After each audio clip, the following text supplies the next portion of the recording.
વડોદરા કોર્પોરેશનના ડ્રાફ્ટ બજેટમાં ઈ-રિક્ષા ખરીદવાનો પ્લાન થતાં ભારે વિવાદ થયો છે।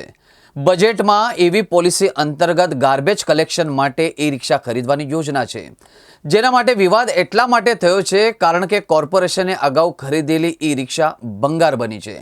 લાખોના ખર્ચે ખરીદેલી ઈ-રિક્ષાનો એક વર્ષ પણ ઉપયોગ ન થતો હતો અને હવે ફરી પાલિકા ઈ-રિક્ષા પાછળ કરોડોનો ખર્ચ કરવાની છે।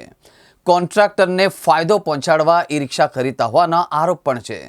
તો નાગરિકોએ કહ્યું કે સફાઈ કર્મીઓને સારી સુવિધા આપો, ઈ-રિક્ષા ખરીદવાની કોઈ જરૂર નથી। પહેલા તો પહેલી વાત તો એ છે કે ઈ-રિક્ષા તો છોડો, અત્યારે જે ડોર ટુ ડોરની ગાડી ચાલે છે પૂરતી છે। પછી ઈ-રિક્ષાની અંદર પહેલા આપણે આજથી 5 વર્ષ પહેલા આયોજન કરેલું, એ કચરાના ઢગલા પડેલા છે। જે લાવો છો એ તો પરિપૂર્ણ એનો ઉપયોગ કરતા નથી। બીજી નવી નવી સ્કીમો લઈને આવો છો જે વડોદરા શહેરના નગરજનો ઉપર ભારણ વધે। ભારણ કરતા તમે કામ શું કરી રહ્યા છે એ બતાડો। ગંદુ પાણી સાફ નથી કરી શકતા, ડ્રેનેજો બરાબર તમે ચાલતી નથી, રૂપાલ કાંસ, ભૂકી કાંસ, મસીહા કાંસની અંદર ડ્રેનેજનું પાણી વહેન થાય છે, એ બધું કરો। જે ખરેખર લોકોના આરોગ્ય સાથે જે છેડા થઈ રહ્યા છે એને બંધ કરો। આ ઈ રિક્ષા બી રિક્ષા બધું ચાલ્યા કરશે અને સરકારે મદદ કરવી જોઈએ। જો સરકાર પર્યાવરણનો ખ્યાલ રાખતી હોય તો કોર્પોરેશન ઉપર શું કામ ભારણ કરો છો ભાઈ? સરકારે જાતે મોકલવું જોઈએ કે આ ચલાવો, આનાથી પર્યાવરણ શુદ્ધ થશે અને નગરજનોની હેલ્થ સારી થશે। એટલે મારું માનવું છે કે આપણો ખર્ચા કર્યા વગર સરકારની અંદર ડિમાન્ડ મૂકો અને સરકાર આપે, વગર પૈસે આપણે કામ કરીએ એવું કંઈ તમે કાર્ય કરો તો વડોદરા શહેરના નગરજનો ઉપરથી ભારણ ઓછું થશે।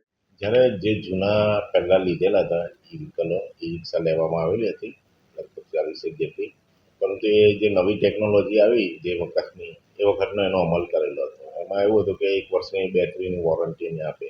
હાલ હવે ટેકનોલોજી ચેન્જ થઈ ગઈ છે ઇલેક્ટ્રિક વ્હીકલોમાં, એટલે એમાં 5 વર્ષની લિથિયમ આયનની બેટરીની વોરંટી હોય છે। બધું બીજું 2 વર્ષ એક્સટેન્શન આપે એટલે 7 વર્ષ સુધી વ્હીકલ ચાલી શકે, એટલે આપણને કોસ્ટિંગ ઓછી પડે મેન્ટેનન્સ। હા, તો જે ડોર ટુ ડોરનો કોન્ટ્રાક્ટર જે છે તે લોકોએ એને સામેલ કરવાની એવી આપણી કન્ડિશન।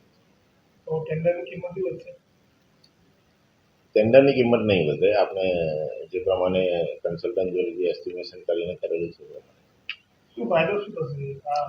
અત્યારે એવું છે 20% એક પ્રારંભિક સ્ટેજે લઈએ છીએ કે જેને કારણે ઈવી પોલિસી અમલ થાય। આ environmental protection national clean air programme અંતર્ગત પણ આપણે ઈવી વ્હીકલોને એમ્ફિસાઇઝ કરવાના છે। એટલે ઈવી પોલિસીમાં બહારની પણ જે પબ્લિક છે જે 2 વ્હીલર 4 વ્હીલર યુઝ કરે તેમને પણ પોલિસી અંતર્ગત હેઠળ આવરી લઈશું કે જેને કારણે આ વ્હીકલો વધારે અને વધારે શહેરમાં ચાલે તો પ્રદૂષણ ઓછું થાય।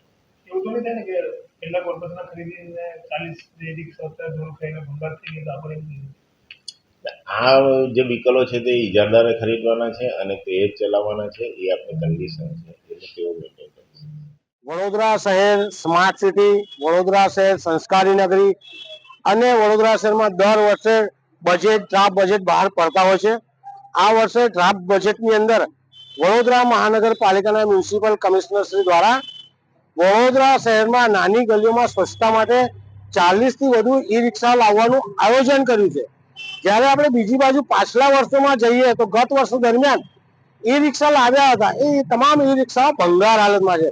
3 મહિના પણ આ રિક્ષાઓ ચાલી નહીં, વાયરો તૂટી ગયા, બેટરીઓ ચોરે છે, બેટરીઓ તૂટી ગઈ અને અત્યારે જોઈ શકો છો બધી રિક્ષાઓ ભંગાર હાલતમાં પડી રહી છે। તો વડોદરા મહાનગરપાલિકાના જે સત્તાધીશો છે, જે અધિકારીઓ છે, કઈ રીતે નવી ઈ રિક્ષાનું આયોજન કરી રહ્યા છે।